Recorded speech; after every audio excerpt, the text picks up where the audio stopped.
NGO Remar Burkina Faso, dedicated to the development of cooperation projects in food security, rural economic development, and training employment.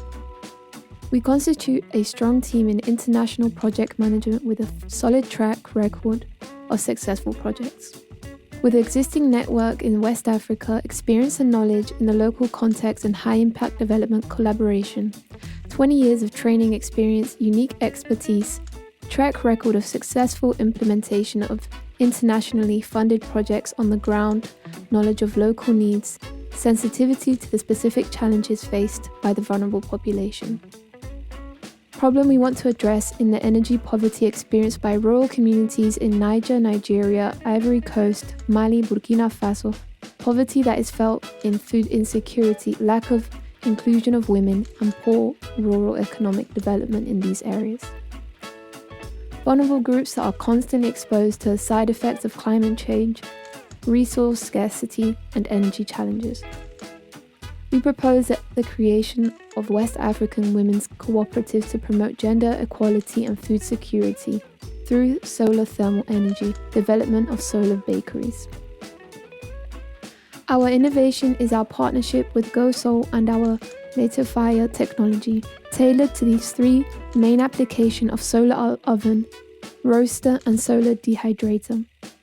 Lytefire technology represents a simple yet very powerful form of technology in which high temperatures are achieved by concentrating the sun's heat with a solar concentrator using simple glass mirrors. What makes the technology innovative?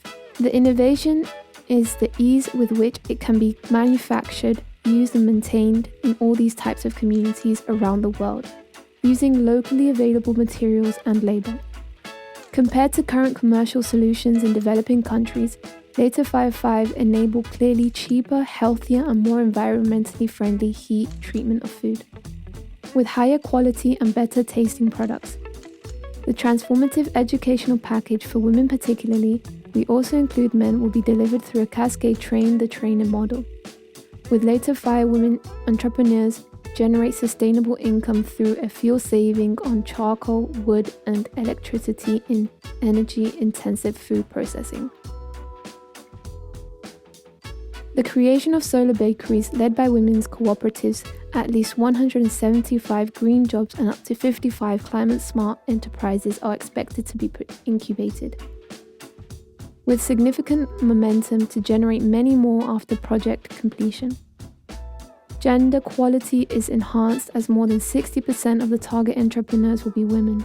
Women have embraced the technology well and have demonstrated that they reinvest the benefits back into their communities. Healthy living is improved by reducing exposure to toxic smoke associated with the use of charcoal and wood. The use of Lytefire, more food can be preserved to promote food security and prevent poor harvest losses. First, Lytefire avoids 5 tons of CO2 emissions yearly when they used 6 hours per day, 210 days a year in Kenya. That's the volume of Olympic-sized swimming pool or 60 meters squares of rainforest. Lytefire devices can be fabricated anywhere using locally available material and simple welding skills. In most countries, a Lytefire 5 can bake 50 to 110 kilos of bread. The maximum temperature that Lytefire solar ovens reach is between 300 and 572 Fahrenheit.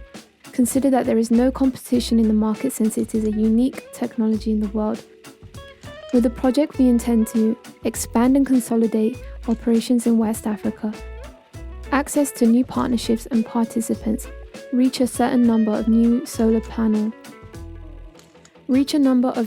entrepreneurs who will benefit from our organization, technology and training.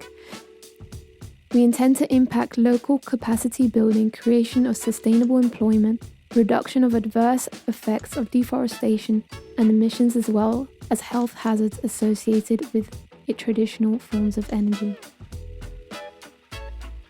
This decentralization of global solar energy could before long start producing things that are simply cheaper than those made elsewhere with fossil fuels, and then export these things to rich countries that we are proposing is simply to replace this unethical system with an ethical one driven by cheaper energy prices rather than cheaper labour costs.